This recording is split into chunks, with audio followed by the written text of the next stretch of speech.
ఉన్న ఒక వ్యక్తి, మన ముందే తిరుగుతున్న ఒక వ్యక్తి ఒకానొక రోజు కదలడం లేదు, మెదలడం లేదు, నవ్వడం లేదు, నడవడం లేదు. ఏంటి, ఏమైంది అంటే చుట్టూ జనాలు ఉన్నారు, ఏడుస్తున్నారు. ఏంటి, ఏమైంది అని అంటే చచ్చిపోయాడు అంటున్నారండి. ఒక విచిత్రమైన మాట, చచ్చిపోయాడు అని అంటున్నారండి, చచ్చిపోయింది అంటున్నారండి. అసలు ఇంతకీ చచ్చిందేంటి, పోయిందేంటి ఆలోచించాలండి. అసలు చచ్చిందేంటి, పోయిందేంటి? చచ్చిపోయాడు, చచ్చిపోయింది అని అంటున్నారు. ఇంతకీ చచ్చిందేంటి, పోయిందేంటి అని అంటే చచ్చింది శరీరం అండి, అందులో నుండి పోయింది ఆత్మ. అండి పోయింది. అంటే మనం ఎవరం ఇప్పుడు? ఆత్మలము. అంటే ఇప్పటి వరకు మాట్లాడినది, నవ్వినది, అందరితోనూ పలకరిస్తూ ఎంతో ఆనందంగా ఉన్నది ఏంటిది అని అంటే ఆత్మ.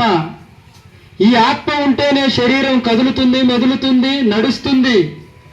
ఈ ఆత్మ లేకపోతే ఈ ఆత్మ శరీరములో నుండి వెళ్ళిపోతేనే అంటున్నారండి చచ్చిపోయాడు, చచ్చిపోయింది అనని. మనం అందరం కూడా ఆత్మలమండి. దేవుడు తల్లి గర్భములో కొంతమందికి మగ శరీరాలను ఇచ్చాడు, కొంతమందికి ఆడ శరీరాలను ఇచ్చాడు. ఆత్మలైన మనకు దేవుడు ఈ శరీరాలని ఎందుకు ఇచ్చాడు అని అంటే, ఆత్మలైన మనకు ఆడ శరీరాలని మగ శరీరాలను ఎందుకు ఇచ్చాడు అని అంటే, ఈ భూమి మీద ఆయన కొరకు బ్రతుకుతామని ఇచ్చాడండి. ఈ దేహాల్లో ఉన్నంత కాలము, ఆత్మలుగా మనం ఈ దేహాల్లో ఉన్నంత కాలము దేవుడిచ్చిన మన దేహంతో దేవుని పనిని చేయాలండి, దేవుడి కోసం బ్రతకాలండి. అలా బ్రతుకుతామని దేవుడు మనకు ఈ శరీరాన్ని ఇచ్చాడండి. కానీ మనుషులు దేవుడిచ్చిన శరీరముతో, ఆత్మలైన ఈ మనుషులు దేవుడిచ్చిన శరీరముతో దేవుని పనిని చేయకుండా, దేవుడి గురించి తెలుసుకోకుండా, దేవుడు మంచిగా బ్రతుకుతారని దేవుడు శరీరాన్ని ఇస్తే, కానీ మనుషులు ఎక్కువ శాతం మంది దేవుడి కోసం మంచిగా బ్రతికేవారు లేరండి.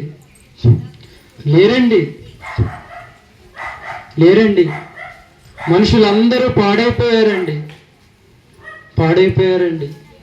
ఎన్ని జరుగుతున్నాయండి సమాజంలో మనం చూస్తున్నామండి. యూట్యూబ్లో కానీ, అలాగే ఇన్స్టాగ్రామ్లో కానీ, అలాగే న్యూస్ మీడియాలో మనం ఎప్పుడు ఏదో ఒకటి చూస్తూనే ఉంటామండి. విచిత్రమైన న్యూస్లు అన్నీ కూడా, ఎప్పుడు వినని న్యూస్లు. అంటే మనుషులు ఎంతగా చెడిపోయారనేది మనం ఆలోచన చేయాలండి, ఎంతగా పాడైపోయారనేది మనం ఆలోచన చేయాలండి. ఇలాగా మనుషులందరూ పాపము చేస్తూ పాపులుగా మారిపోయి ఇలా ఉంటున్నారండి. అందుకని నశించిపోతున్న ఈ ఆత్మల కోసం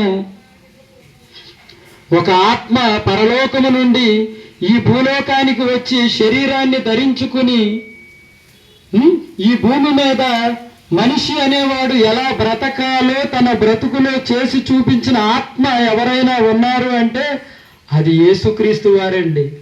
యేసుక్రీస్తు మనుషులందరూ ఎలా బ్రతకాలో చూపించడానికే ఆయన శరీరధారిగా రావడం అనేది జరిగిందండి. శరీరం ధరించుకున్న ప్రతి ఒక్క మనిషి నాకులాగా బ్రతికితేనే చనిపోయినా తిరిగి లేవగలరు అనేది చూపించాడండి.